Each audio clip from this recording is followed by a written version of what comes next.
Welcome to Shoes Off, a weekly podcast where we pause, take off what weighs us down, and take a step onto holy ground. Hey, welcome to Shoes Off. Thanks for joining us this week. And before we get into the conversation, I want to set a stage a little bit for what you're about to hear. When we sat down with Cierra, it quickly became clear that this wasn't going to be one of those interviews where we asked a lot of questions or even guided the conversation very much. To be honest, Brandy, Isaac, and I didn't really talk much at all. We just mostly listened. There were moments where we sat there in awe of how clearly you could see God's hand working throughout her life. Sometimes when people hear the word testimony, they immediately think about the moment someone comes to salvation. And while those stories are powerful and important, our testimony isn't always about the moment when we first come to Christ. Sometimes a testimony is about how God keeps saving us through our lives, how he keeps pursuing us, guiding us, and revealing truth and reminding us who we are and where we belong. Cierra's story is one of these testimonies. It's a story about identity, about searching, and ultimately about seeing how God was working even in the moments when it wasn't obvious. So as you listen, we encourage you just to lean in and hear what God has done in her life. Let's jump into our conversation with Cierra.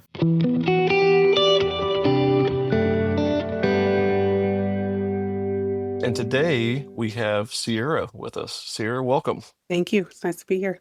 Yeah, we're really grateful to have you here with us today and willing to share your story. So let's just get right into it. Cierra, can you just tell the listeners first a little bit about yourself, and then we can get into the story of how God really worked in this amazing story you're going to share with us today. Okay, well, I'm Cierra. I am currently a somewhat stay-at-home mom of two almost teenagers. So that's been a fun journey. I've been married to my husband for about 19 years. We moved here from Florida, and he owns a business, and I do a little bit of everything under the sun, and just kind of keep to ourselves, pretty quiet. I was adopted when I was little, and God has transformed my life through my whole story, and it's kind of where I'm at. Yeah. Can you tell us a little bit about what was that journey like for you, I guess, growing up, and then to the point where you realized that God was maybe working in your life to find your family? I have always been a believer to an extent. I grew up in a very fundamentalist type of church, and my family's full of pastors. So I've been going to church ever since I can remember, but my relationship with the Lord became personal when I was about 15 years old, went to church camp and decided that I wanted to make that decision for myself after hearing a message about how you can't get to heaven on your parents' coattails. And so that really resonated with me. And so that's when I made the decision to follow the Lord. It really shaped how I processed my life, both good and bad. Sometimes I used my relationship with the Lord as a way to really be grateful for where I was. And sometimes it also made me question how I got there. But like many people, my relationship with God wasn't exactly linear. And there were seasons of my life where I walked away from God for a little bit and decided that I thought I could maybe do it on my own. I questioned a little bit too much about why I didn't see his hand of provision on my life when I thought that I should have. And so I walked away thinking that maybe going it alone would be easier, better. Spoiler alert, it wasn't. And so I just carried a lot of hurt and a lot of confusion about how I got to where I was. But even when I walked away from God, he never walked away from me. Yeah. And he was constantly drawing me back to him through putting people in my path that needed to be there. He used my husband, who was not a believer at the time, to speak life into me. Another story for another day, but my husband got saved, set free, and delivered of a really rough life all in one single Sunday. And watching that happen is kind of what brought me back to the Lord. And so him and I have been together for 19 years and serving the Lord ever since then. Throughout the course of my life, though, I've always known that I was adopted. Um, Mm. you'll have to deal with my humor, but I was a little black girl living in an all-white family, so it wasn't hard to figure out that there was something that did not fit. Like one Okay. of these things does not belong. So Mm. um, I found myself with a very traumatic start to my life. And I was in an adoption situation very, very young.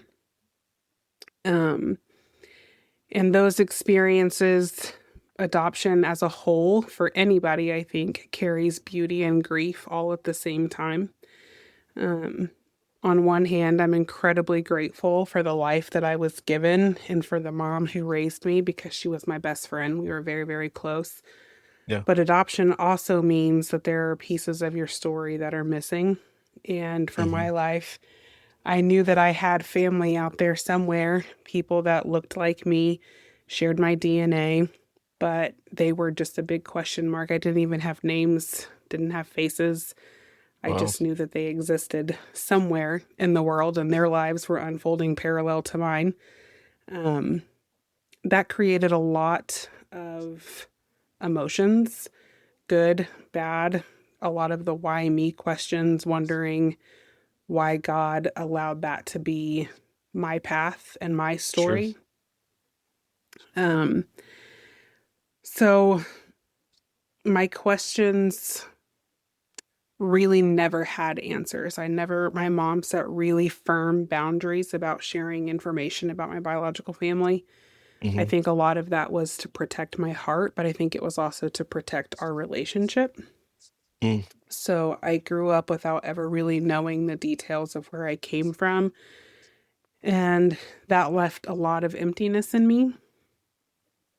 And one thing that a lot of people assume about adoption is that once you're adopted, your life is like skipping through a field full of daisies and everything is perfect. Um, Yeah. but unfortunately for me, after adoption, my life still had a constant thread of pain and injustice that was woven throughout my story.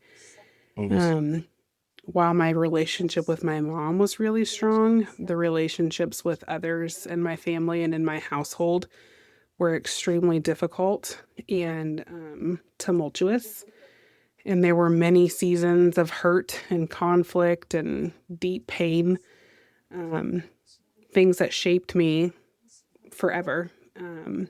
in ways that I didn't really fully understand at the time. And honestly, if I'm being transparent, still don't really understand fully now. Hmm. Um, but I became really bitter.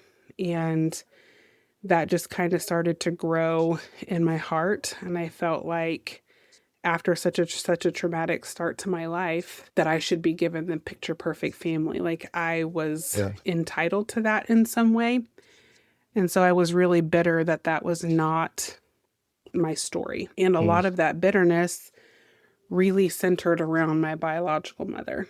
I carried so much anger towards her. One thing is, growing up in church, I had always been taught that forgiveness meant forgiving and that you forget and that you are entitled to reconcile with the person that hurt you and almost give them a seat at your table. And I was not ready for that. And that Yeah. created a really big conflict in me because I tried really hard to be a good Christian and to be a good person. But with the legalistic background that I grew up in, I was torn because that meant that I had to just forget everything that had been done and all of those injustices. Mm.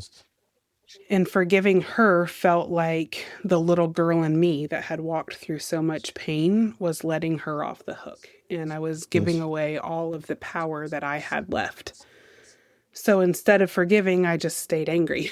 And I stayed really angry for a really long time.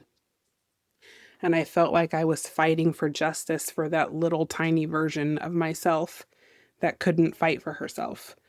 Um, And I felt like if I let go of my anger, then that meant that my pain didn't matter and Hmm. that my anger is what gave me power, but in truth, my unforgiveness gave my pain all of the power. Hmm. Then about, I would say, 5 years or so ago, um, a really special woman walked into my life. She was really helping me with a lot of things in life, but she really helped reshape my idea of what forgiveness really looked like. Hmm. And she told me that forgiveness doesn't equal forgetting, and it doesn't equal pretending like the pain didn't happen, and that I am not entitled to reconcile with anybody. Um, and I don't really owe anybody a seat at my table, but that forgiveness is really about releasing the chains that I was wearing. And it was all about me and not about the other person. Um, that was very transformative for me. And once I started understanding forgiveness that way, everything changed. It doesn't erase your past, but it Right. does remove the control that the past has over your thoughts and your emotions. Um, I kind of have this thought that I live by that says if you don't allow your wounds to heal, you will bleed on people that didn't cut you. Hmm. And unfortunately, that's what was happening in my life. And all of that pain and hurt was bleeding out to my husband and my kids and to the people that genuinely did care about me. They were paying for mistakes that they never made. And I didn't I didn't realize it at the time, but I was angry at a ghost, essentially. I didn't actually know my biological mother. I didn't know her story. I didn't know what circumstances that led to the decisions that she made. But I had built an entire identity around being angry at someone that I had never truly known. Right. And that was weighing me down. And I've also learned through this whole journey that people often expect you to hold one single emotion at a time. You either have to choose between grief or gratitude. Um, but I believe that I'm capable of holding both at the same time. I can be really grateful that I was adopted and for the good parts of the life that I had, but also really grieve the way that my life started and how it all unfolded for me. Hmm. And those emotions don't cancel each other out, they can exist at the same time. And that was transformative for my life because I didn't feel like I had to be inauthentic to myself. Um, but the common thread through all of this is that I believe that God wastes nothing, and Yeah. it all has a reason. None of the pain that I went through, none of the waiting, none of the questions, you know, I couldn't see it for a long time, but God was writing the story behind the scenes the entire Mm. time. And Sure. sometimes it's about trusting his plan. And then one day on a random Thursday morning, um, after years, 37 years, in fact, of searching for answers, Wow. um, I decided to post in a Facebook group of people that help reunite families, um, thinking that it was going to take weeks to get a lead, something I'd been searching for years. I definitely didn't expect a quick turnaround. Um, 2 hours was all it took um, for someone to send me a message and say, "This is your entire life. This is everybody that you've been Wow. looking for." Um, I was actually teaching at school that day and I received the message, and about approximately 5 minutes later, the bell rang and I had a whole classroom full of students as I'm trying to process the gravity of this life-changing moment through a I mean, series of when God events. works, He works fast, doesn't He? He does. He absolutely does. And I'd been telling my It's husband amazing. for years, there's people out there that share my DNA. I know that they probably look like me, and I just want to know them. I just want to know who they Hmm. are. And when I found my adoption file, my mom unfortunately passed away of terminal brain cancer. And so Hmm. um, after I lost her, I was going through her things and I found my adoption file, and it all started with this little grainy black and white photocopy of a photo. And that's the first time ever that I saw that I had siblings. 3 of them in the photo. I Wow. later found out that another one was born shortly after I was adopted. And it kind How of did you like feel at that suffocated me. moment? Yeah. It was suffocating, honestly. Like Yeah. I felt like all of the air had been sucked out of the room. Um, Sometimes you think that the story's over, but really God is writing it in a way bigger than you could ever imagine. Mm. And of course, with that comes uncertainty, right? You don't know if I reach out to these people, do they know about me? Are they going to want to have anything to do with me? Rejection was a common theme throughout my life. And so to put yourself out there with people that you don't know is scary. Right. Hey, And Cierra, so, what was your conversations with God like during this time? well, to answer that, let me back up for just a minute because God's timing is perfect for everything. Had this happened 5 years ago, it would have been a very different experience because there was no room in my heart to love them because I didn't love me. And I needed to learn and to heal before I think I would have even been prepared to walk down this journey. Gratitude has been my number one thought through all of this. So grateful for a second chance. Not everybody gets the second chance. And I've really been very grateful. It has brought up some emotions of why did this happen in the first place? How did I get here? You're the God of the sun, the moon, and the stars, and you created the world in a single breath. And sometimes I struggle with you could breathe and make all of this go away. Yeah. But God allows you to walk through things, and sometimes we don't really understand the reason for that. So that's kind of been what I've been grappling with. But most of it has been gratitude. And it's only been about 5 weeks since the initial message was out to them. We met last Saturday for the first time. Wow. And when I met up with them, so my older brother, Delwan, he waited for me in the parking lot of the restaurant that we met at because he wanted to be the first one to hug me. And when I got out of the car, he literally ran to me. And that embrace was like he hugged me with his entire life. Like he was never going to let me go. That's amazing.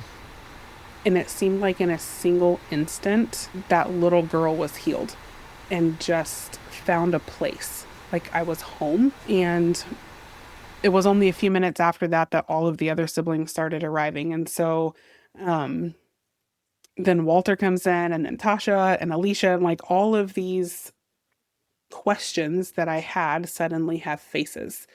Not only do they have faces, but their faces look just like mine. So it was quite the experience. Yeah. And standing there, it was just like the weight of everything had finally lifted, and my heart was finally able to just take a deep breath. It was just emptiness for so long. And I finally felt full. And our lives have all been shaped by the same beginning. The decisions that our biological mom made impacted every single one of us in ways that are going to last a lifetime. But what's beautiful is that we're all choosing to move forward in healing and to grow together. And one of the most incredible parts of this journey is realizing how many of my questions actually have been answered. And sometimes you can't see it until you get to the end of the chapter. You can't really realize that God has been writing it all along. But now I understand more about how my story began. I'm never really going to understand the why, unfortunately. Stories like this, I don't know that the why will ever make a conceivable sense in my mind. but I know the how, and I've come to realize that God's been present the entire time. And my story isn't just about finding siblings, it's about discovering that even when life feels broken, God is still writing something beautiful.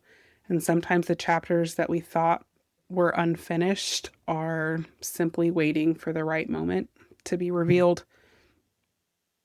And I'm just really thankful that God has kept me and kept them all of Hmm. these years and allowed us just this opportunity to reconnect. So were they searching as well, Cierra? They were. They Yeah. they've always known about me. There's some complexities in our story Yeah. um where our biological mom did not want to reveal any information about me. So them finding me was almost impossible for them, Sure. but they've Yeah. always held me in their heart. Um, and they were ecstatic when I found them because it was just years, like a culmination of searching for so many years on Yeah. all of our parts. All five of us just kind of came to a head in that moment. Yeah. I know sometimes, and we go through a lot of things in our life, and we hear different people. The waiting time is sometimes hard for us, and understanding God's timing is very difficult at times because we're impatient and maybe we want answers in a certain time. But I think this is a great story of in God's timing. I mean, everything just came together so quick, and it has to be just reflective of God working in the midst of all of this. You talk about how this experience shaped your understanding, and do you feel like it's embraced a better identity in Christ because of where you're at now, or God showing Himself through this? Absolutely. I feel like my identity before was shaped by anger and bitterness and Yeah. a lot of, I don't want to say self-pity because I don't really feel like that's authentic to my story, but Hmm. um it was definitely a lot of questioning why I had to be the one that went through this. Yeah. Um why it was my story. But I honestly truly feel like God is going to use it to bring hope to people that may feel like there is no hope in a situation like this. I'm hoping that people can see that just because I have walked through some challenges and some tough times in my life, that Jesus can still be the center of it. You just have to let him. And Yeah. you're absolutely right. The timing in all of this was perfect. As I touched on before, if I would have met them 5 years ago, they would have received a very different version of their sister than what they're getting right Mm, now. And I yeah. don't think that would have been good for any of us. And while I believe that they still would have loved me just the same, I feel like the experience that I'm able to give them would have been very different. I can't love other people if I don't love myself. And I was very angry. Yeah. So if the listeners could take away, I guess, one thing from your story, and maybe they're not necessarily looking for their biological family, but maybe they are. But what would you want the listeners to remember? What's that one thing that you would want to leave with them? I would say that the waiting doesn't mean that God isn't working.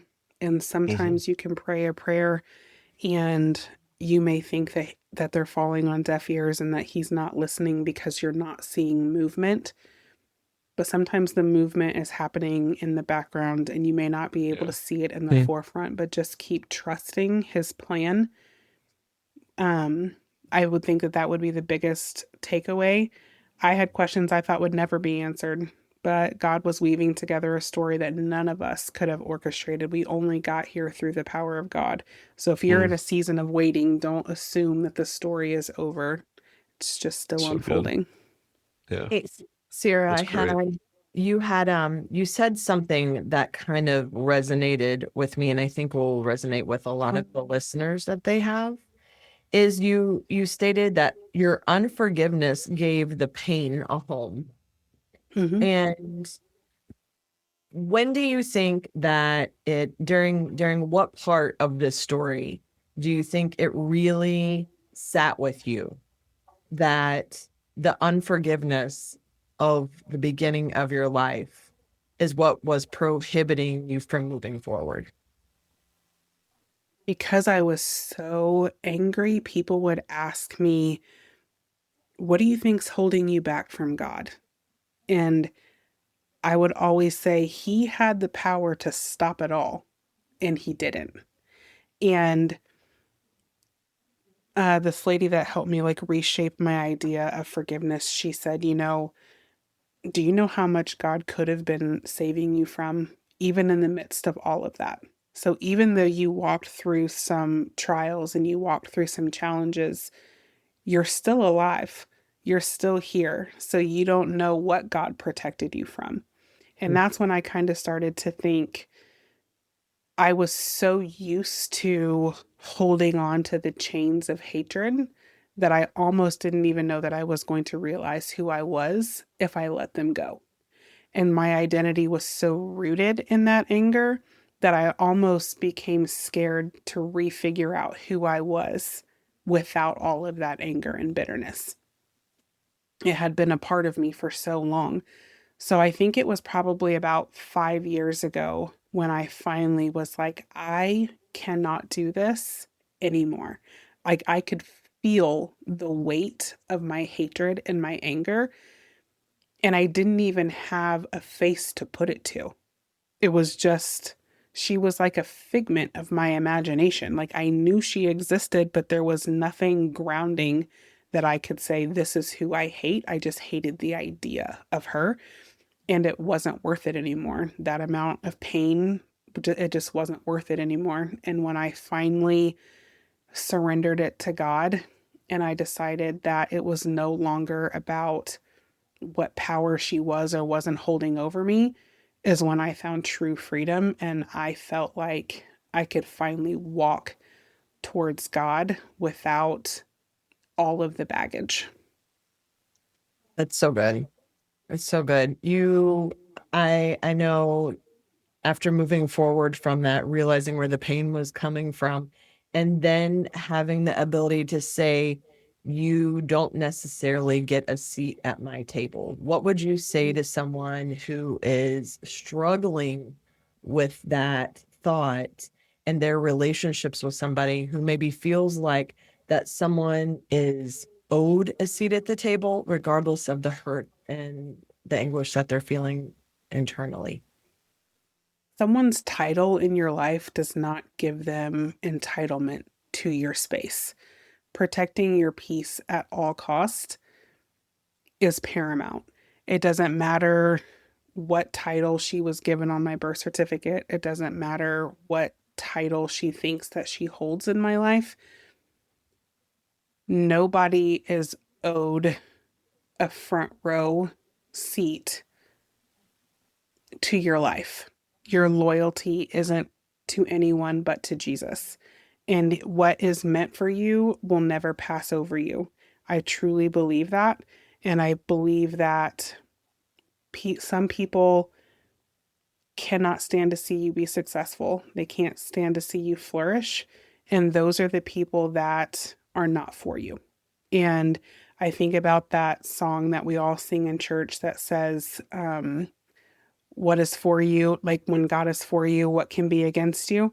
And so that's the number one thing. God is for you, and he's not going to put people in your life that are against you. So they don't get a seat at the table.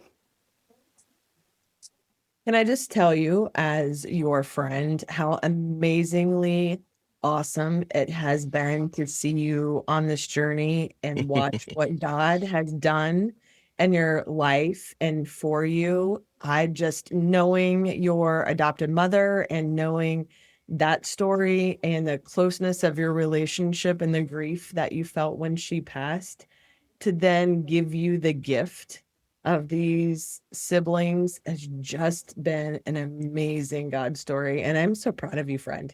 You Thank you. are absolutely doing walking with Jesus through this. And you can tell just it, for those who know you, the glow that you have and just the way that your voice just it just iterates all things Christ whenever you're speaking. It's just amazing to watch. And I love that for you. Well, thank you. Well, Sierra, thanks so much for being willing to share your story with us. It takes courage to open up about your personal parts of your life like this, and we're really grateful that you trusted us and sharing with our listeners your journey. I mean, this story is a powerful reminder that God's always working, even in the seasons when we really don't understand what He's doing. I Yeah. mean, sometimes the questions we have about identity, belonging, and purpose is the very place where God reveals His faithfulness to us the most. And I think your story has really, really shared that today. So thanks for being with us. Thank you. Appreciate it. Thanks for having me. Thanks for joining us on Shoes Off. Until next time, keep walking in faith, and remember, growth begins on holy ground.